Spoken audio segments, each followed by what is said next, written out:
Hello दोस्तों, हमारे YouTube channel पर आपका बहुत बहुत स्वागत है। जैसा कि आप सभी को पता है, आर्मी पब्लिक स्कूल जयपुर में आपके है जो टीचिंग और नॉन टीचिंग स्टाफ की आपकी कुछ वैकेंसीज आपकी आई हुई हैं और उनसे संबंधित एक वीडियो बनाकर अपने चैनल पर ऑलरेडी हमने अपलोड कर रखा है। इस वीडियो के डिस्क्रिप्शन बॉक्स में उसका है जो संपूर्ण वीडियो आपको प्राप्त हो जाएगा। पूरी डिटेल के साथ हमने वीडियो बनाकर आपके पास आपके लिए उपलब्ध है जो चैनल पर करवा रखा है।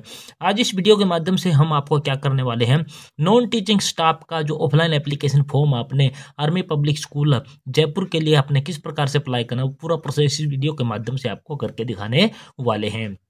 आप अपने स्क्रीन पर देख पा रहे हो, ऑफिशियल वेबसाइट से लिया गया एक ऑफिशियली आपको एप्लीकेशन फॉर्म आपको दिखाई देने वाला है। Application for non teaching academic staff administrative staff के लिए आपका ये फॉर्म आपका रहने वाला है।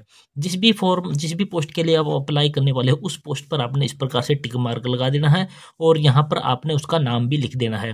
तो हम यहाँ पर आया की पोस्ट के लिए अप्लाई करके आपको दिखाने वाले हैं।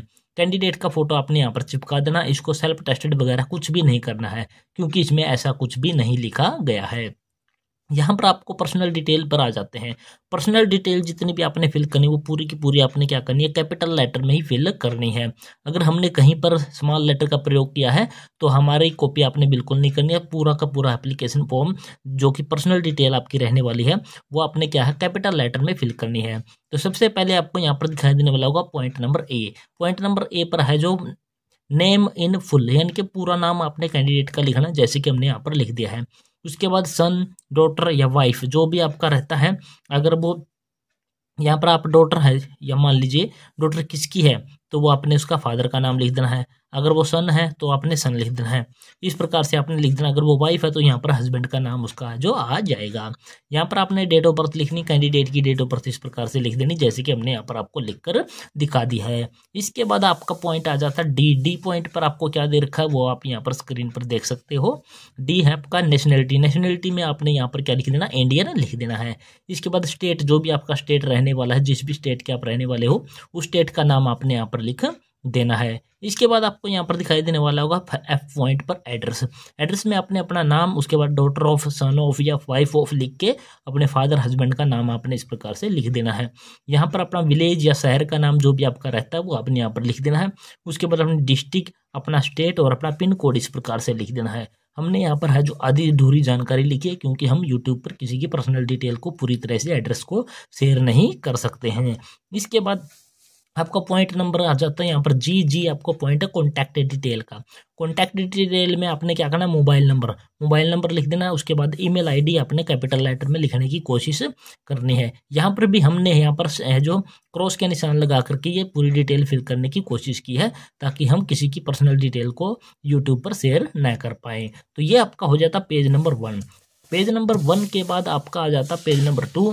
पेज नंबर 2 है जो आपको वह शुरुआत है जो यहाँ पर आपको है जो पॉइंट नंबर 2 से होती है, जो कि आप अपनी स्क्रीन पर देख पा रहे हो। यहाँ पर आपका आ जाता प्रेजेंट या प्रीवियस ऑक्यूपेशन। अगर आपने पहले से कोई कहीं पर जॉब की है या आप अभी भी कर रहे हो तो उसकी डिटेल आपने यहाँ पर देनी है। अगर आप फ्रेश कैंडिडेट हो तो आपने यहाँ पर नो लिख देना है और इन सभी के सामने अपने एन यानी कि नॉट एप्लीकेबल, नॉट अवेलेबल या फिर नॉट एप्लीकेबल इसका मीनिंग है जो बनने वाला है। तो पॉइंट नंबर 2 में हमारा कैंडिडेट के पास कोई भी पहले की जॉब का डिटेल नहीं थी तो हमने यहाँ पर नो पर क्लिक कर दिया है और नो यहाँ पर लिख दिया है। इसके बाद आ जाता पॉइंट नंबर 3 जो कि आप अपनी स्क्रीन पर देख पा रहे हो। यहाँ पर आ जाता फैमिली लाइफ है। ए पॉइंट आपका मैरिटल स्टेटस मतलब कि वो सिंगल है, मैरिड है या फिर डिवोर्स है। जो भी आपका कैंडिडेट है या आप हो जो सिंगल हो तो सिंगल पर टिक मार्क लगा देना, मैरिड पर या फिर जो भी आपका बनता है उस पर टिक मार्क लगा देना है। अगर आप यहाँ पर मैरिड पर टिक मार्क लगाते हो तो अपने मैरिड और डिवोर्स पर अगर आप टिक मार्क लगाते हो तो उसमें से यहाँ पर कुछ डिटेल आपकी आएगी। Name and occupation of spouse. मान लीजिए आप मैरिड हो तो आपके हस्बैंड या फिर आपके है जो उसका है जो ऑक्यूपेशन, उसका व्यवसाय आपको यहाँ पर लिख देना होगा। तो हमारा कैंडिडेट यहाँ पर क्या था, सिंगल है तो यहाँ पर है जो उसके ये सारे के सारे पॉइंट हमारे क्या हो जाएंगे, एन ए हो जाएंगे। क्योंकि जब वो सिंगल है कैंडिडेट उसके तो बच्चे होने या उसका है जो घरवाला या घरवाली होने का कोई भी मतलब यहाँ पर है जो नहीं रह जाता है। तो इस प्रकार से हमारे ये सारे के सारे एन ए बन जाते हैं, यानी कि नॉट एप्लीकेबल हमारे ये बन जाते हैं। इसके बाद आ जाता है आपका पॉइंट नंबर 4। पॉइंट नंबर 4 आपने बहुत ही ध्यान से भरना है।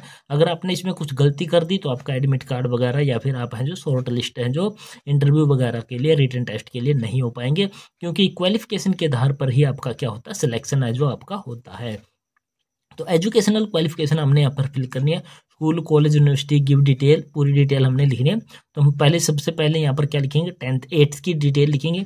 8th में कितने नंबर प्राप्त किए, कितने परसेंटेज हमारी थी, डिवीजन हमारी कौन सी थी और कौन से साल में हमने 8th पास किया वो हमने लिख दिया। सब्जेक्ट टेकन, सब्जेक्ट का कॉलम है जो बहुत ही छोटा यहाँ पर बनाया गया है, तो आपने जितना हो सके छोटा छोटा करके इस प्रकार से अपने सब्जेक्ट आपने लिख देनी है। नेम ऑफ यूनिवर्सिटी, बोर्ड या इंस्टीट्यूट, जिस भी बोर्ड से यूनिवर्सिटी से या फिर इंस्टीट्यूट से आपने पास किया है उसका नाम आपने लिख देना। यहाँ पर हमने लिख दिया Haryana board of school education. इसके बाद 10th की डिटेल हमने यहाँ पर लिख दिया, ऑब्टेन मार्क, परसेंटेज, डिवीजन और पासिंग ईयर और यहाँ पर सब्जेक्ट और उसके बाद बोर्ड का नाम हमने यहाँ पर लिख दिया है। इसके अलावा अगर आपके पास और भी क्वालिफिकेशन है तो आप यहाँ पर है जो लिख सकते हैं। यहाँ पर आपका है अगर आपके पास ग्रेजुएशन और पोस्ट ग्रेजुएशन यहाँ पर आपने डिटेल दी है तो आपने कॉरस्पॉन्डेंस से की है या फिर रेगुलर से की है तो उसकी डिटेल हमने देनी। तो हमने हमारा ग्रेजुएशन पोस्ट ग्रेजुएशन यहाँ पर थी ही नहीं तो हमने यहाँ पर नो लिख दिया। यहाँ पर हम NA भी लिख सकते हैं, नॉट एप्लीकेबल भी हम यहाँ पर लिख सकते हैं। तो ये हमारा पेज नंबर 2 है जो हमने यहाँ पर क्या है फिल करके आपको दिखा दिया है। इसके बाद आ जाता है हमारा है जो पेज नंबर 3 जो कि हमारा इस प्रकार से रहने वाला। और पेज नंबर 3 की शुरुआत है जो हमारी पॉइंट नंबर 5 से हमारी है जो हो जाती है। ये हमारा लैंग्वेज, कौन कौन सी भाषा है जो आपको पढ़नी लिखनी और बोलनी आती है अच्छी प्रकार से, तो उसकी आपने डिटेल देनी है। तो हमारे कैंडिडेट को क्या हिंदी ही बोलनी आती थी, लिखनी आती थी और उसको पढ़ना आता था, तो हमने हिंदी लिख दिया, बाकी में इस प्रकार से डैश लगा दिया।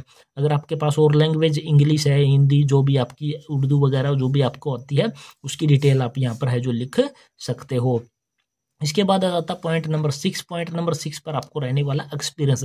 अगर आपके पास जिस भी पोस्ट के लिए आप अप्लाई करने वाले उस पोस्ट से संबंधित कोई भी एक्सपीरियंस है तो आपने यहाँ पर क्या है यस लिख देना और उसकी डिटेल आपने यहाँ पर देनी है कि वो experience of work for which applying, यानी कि किस post exact date to be indicate, यानी कि कब से कब तक आपका है जो आपने वो काम किया हुआ है और पोस्ट अपॉइंटमेंट कौन सी पोस्ट पर काम किया है, कौन से इंस्टीट्यूट या कंपनी में किया, टोटल एक्सपीरियंस इन ईयर कितने साल का आपका एक्सपीरियंस बन जाता है, वो अपने डिटेल यहाँ पर लिख देनी है। अगर आपके पास एक्सपीरियंस नहीं है तो आपने यहाँ पर नो लिख देना और इनको इस प्रकार से आप खाली भी बिल्कुल खाली भी छोड़ सकते हो और इस प्रकार से क्रॉस लगा के इनको है जो आप इसको है जो ब्लैंक भी कर सकते हो ताकि इसमें कोई अदर इन्फॉर्मेशन कोई भी अपनी तरफ से ना डाल पाए।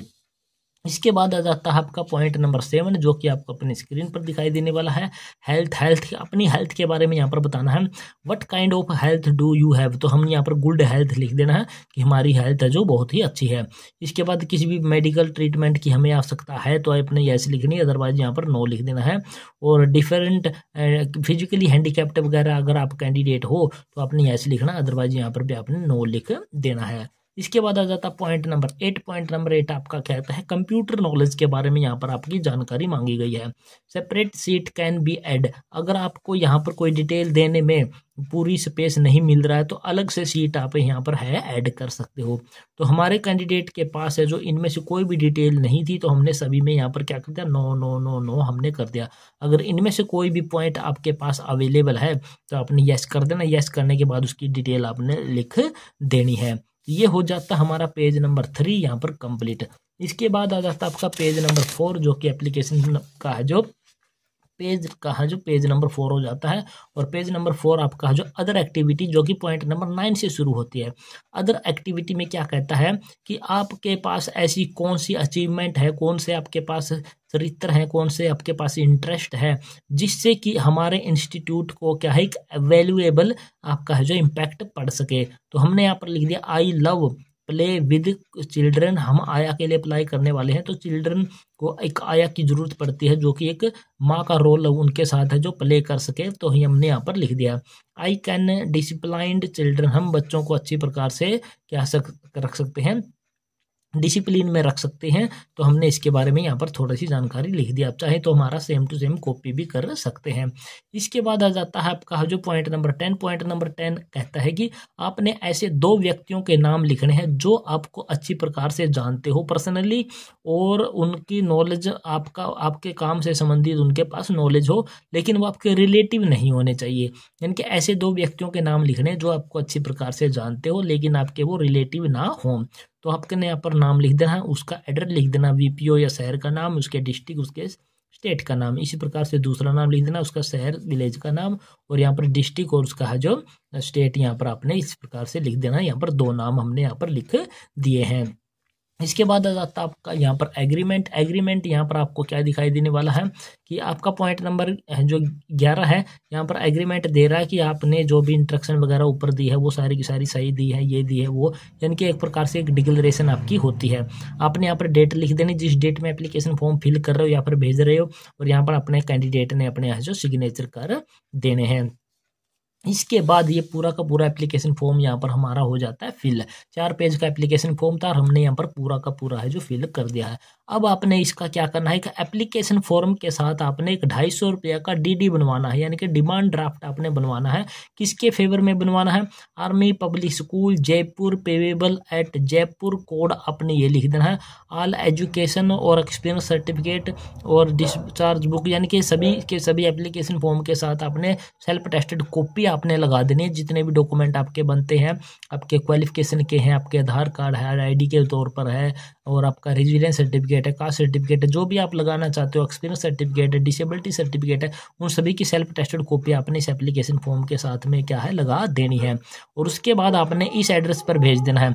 Application for the post of आपने ऊपर लिख देना। किस प्रकार से लिखना है वो हम आपको यहाँ पर है जो बता देते हैं। इस प्रकार से आपको एक लिफाफा है जो मिलेगा, जो कि बुक सेलर से आपको प्राप्त हो जाएगा। और यहाँ पर आपने ऊपर क्या लिखना है? Application for the post of आया, या फिर जिस भी पोस्ट के लिए आप अप्लाई करने वाले हो। इसके बाद एंड कैटेगरी में हमने ये एडिशनल जानकारी दे दी है, इसकी जरूरत आपको बिल्कुल भी नहीं रहने वाली है, तो हम यहाँ तक की जानकारी भी लिख करके इसको छोड़ सकते हैं। इसके बाद यहाँ पर फ्रॉम से मतलब होता है कि जो इस एप्लीकेशन फॉर्म को भेजने वाला होता है उसकी जानकारी हम यहाँ पर लिख दें। कैंडिडेट का नाम, उसके हस्बैंड फादर का नाम, उसका विलेज शहर का नाम, यहाँ पर उसकी डिस्ट्रिक्ट स्टेट और उसका मोबाइल नंबर आपको यहाँ पर लिख देना होता है। इसके बाद यहाँ पर है जो बहुत ही महत्वपूर्ण जो रहता है, ये वाला एड्रेस आपका रहता है जहाँ पर इस एप्लीकेशन फॉर्म को आपको जाना होता है। तो यहाँ पर आपने जो एड्रेस डालना है, the army public school Jaipur, military station Jaipur 30-20-12। इस एड्रेस को आपने बड़े ही ध्यानपूर्वक लिखना है। और लिखने के बाद ये आपका है जो पूरा का पूरा बड़ा लिफाफा आपका है जो बन जाता है। इस लिफाफे में आपने क्या है पूरा का पूरा एप्लीकेशन फॉर्म, जितने भी डॉक्यूमेंट आपने इसके साथ लगाए उन सभी को स्टेपल करके है जो इस बड़े लिफाफे में आपने क्या करना है, इसको बंद कर देना है। बंद करने के बाद आपने इसको रजिस्टर्ड पोस्ट के माध्यम से या स्पीड पोस्ट के माध्यम से इस एड्रेस पर आपने इसको बाई पोस्ट है जो भेज देना है। और इसको भेजने की जो लास्ट डेट आपकी रहने वाली है वो 28 फरवरी 2025 है, जो इसकी एप्लीकेशन फॉर्म को भेजने की आपकी लास्ट डेट आपकी रहने वाली है। तो ये पूरा प्रोसेस है जो आपका रहने वाला है, जो कि आर्मी पब्लिक स्कूल जयपुर में आपकी वैकेंसीज निकली हुई है, जो कि टीचिंग और नॉन टीचिंग स्टाफ की वैकेंसीज आपकी रहने वाली है। और इसका जो नॉन टीचिंग स्टाफ का एप्लीकेशन फॉर्म आपका किस प्रकार से फिल करना था, पूरा प्रोसेस हमने इस वीडियो के माध्यम से आपको करके दिखा दिया है। एप्लीकेशन फॉर्म फिल करके दिखा दिया है, भेजने का तरीका भी आपको बता दिया कि किस प्रकार से आपने एप्लीकेशन फॉर्म को बड़े लिफाफे में बंद करके किस एड्रेस पर किस प्रकार से भेजना है। और आपने ध्यान रखना, जो डिमांड ड्राफ्ट आप इसका बनवाओगे वो ओरिजिनल आपने इस एप्लीकेशन फॉर्म के साथ में भेजना, और उसकी कॉपी है जो अपने पास आपने है जो रख लेनी है। तो इस प्रकार से आपने ये एप्लीकेशन फॉर्म है पूरी तरीके से भर के आपने भेज देना है। और इसका संपूर्ण ऑफिशियली नोटिफिकेशन के साथ वीडियो ऑलरेडी चैनल पर हमने डाल दिया है, उसका लिंक वीडियो के डिस्क्रिप्शन बॉक्स में आपको प्राप्त हो जाएगा। और ये एप्लीकेशन फॉर्म भी आपको इस वीडियो के डिस्क्रिप्शन बॉक्स में प्राप्त हो जाएगा। ऑफिशियली नोटिफिकेशन भी इस वीडियो के डिस्क्रिप्शन बॉक्स में आपको प्राप्त हो जाएगा। चाहे तो आप वीडियो चैनल पर विजिट करके भी हमको डायरेक्ट चैनल पर विजिट करके उन वीडियोज को आप देख सकते हैं। तो ये थी पूरी जानकारी दोस्तों, और आशा करते हैं हमारे द्वारा दी गई जानकारी आपको ये पूरी पसंद आई होगी। पसंद आई तो हमारे चैनल को आपने क्या कर देना, सब्सक्राइब कर देना। सब्सक्राइब करने के साथ साथ वीडियो को अपने दोस्तों मित्रों के साथ आपने शेयर जरूर कर देना है। तो जय हिंद, जय भारत दोस्तों।